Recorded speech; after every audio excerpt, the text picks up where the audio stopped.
¿Qué tal, ingenieros? Buen día. Siguiendo con el tema de transistores, está pendiente este ejercicio de cómo utilizar el transistor como corte y saturación o como interruptor. Eh, el transistor como interruptor. El transistor no duplica exactamente la acción de un interruptor de contactos mecánicos, pero presenta ciertas ventajas sobre estos. No tiene desgastes mecánicos que presentan ellos. La figura muestra un diagrama esquemático donde el transistor es empleado como un interruptor. La resistencia de carga colocada en el circuito del colector y en serie con este, como lo podemos observar, la resistencia de carga en serie con el colector. El voltaje de entrada Vin determina cuando el transistor está como interruptor se encuentra abierto, impidiendo el flujo de la corriente por la carga, o cerrado, permitiendo el flujo de la corriente. Entonces, este voltaje de entrada indica si puede pasar la señal, si es un voltaje suficiente o si no es voltaje suficiente para que aquí no pase la corriente. Cuando el voltaje Vin es un voltaje bajo, no hay flujo de la corriente por la unión base-emisor, que es este de aquí, lo vimos internamente, es un diodo.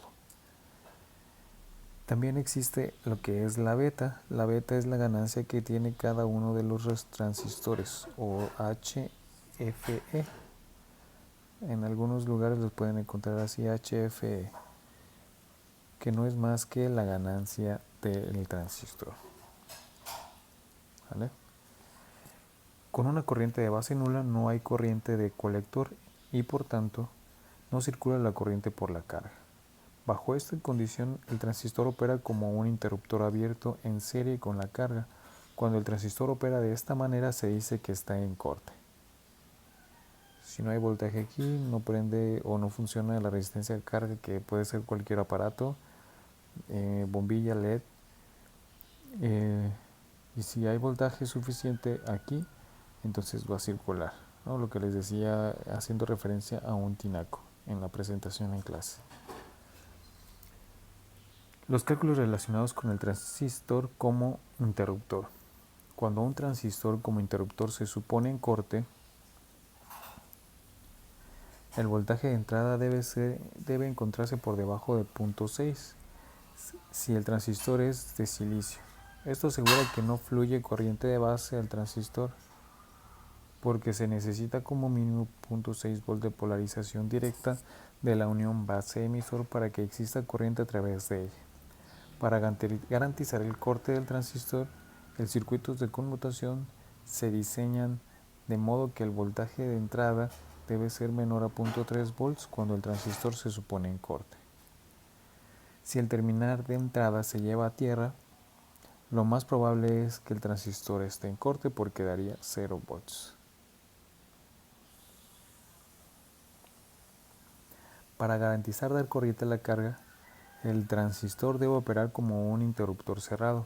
Este se consigue elevando Vin a un valor suficientemente alto para llevar al transistor a saturación.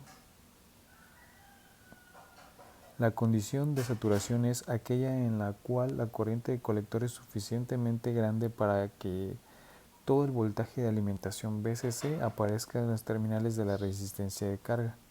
Idealmente, esta corriente de colector está dada por la expresión siguiente, que por ejemplo es la corriente del colector es el voltaje de entrada entre la carga. Si se fijan, esta es la ley de Ohm aplicada a esa rama.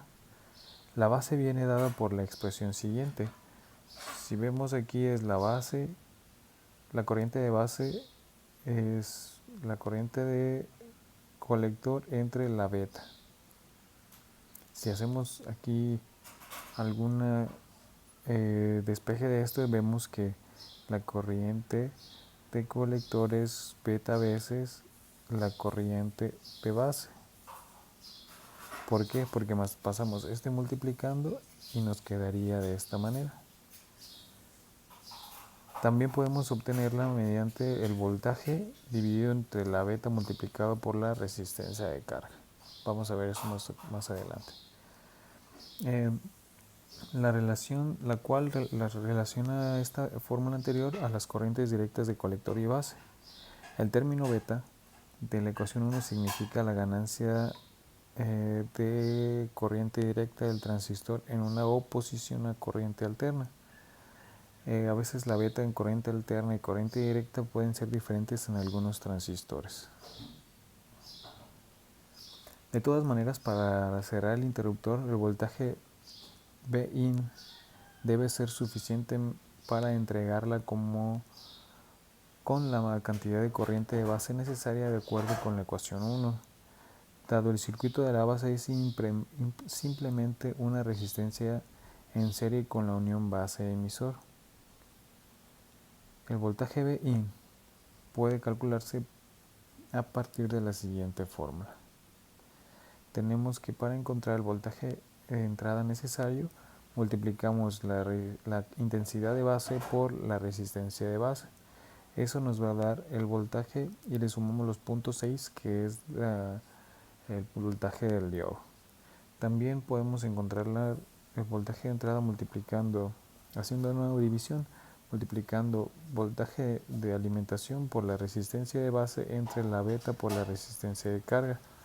También sumándoles el punto 6 del diodo. Si el voltaje de base es igual o mayor al dado por la ecuación 2, el transistor opera como un interruptor cerrado y la totalidad del voltaje de alimentación es aplicada a la carga. ¿Sale? Entonces tenemos que, en resumen, un transistor puede operar como un interruptor mecánico en serie con la carga. Esto significa que en la acción de abrir y cerrar el interruptor la ejecuta el voltaje de entrada tal como el actuador mecánico, el pistón de un solenoide o la armadura de un relé.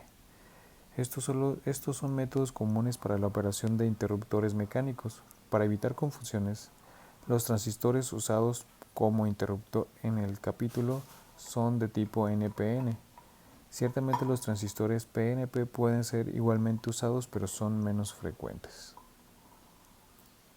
En el siguiente video explicaré el ejercicio o el ejemplo de cómo configurarlo con las fórmulas anteriores.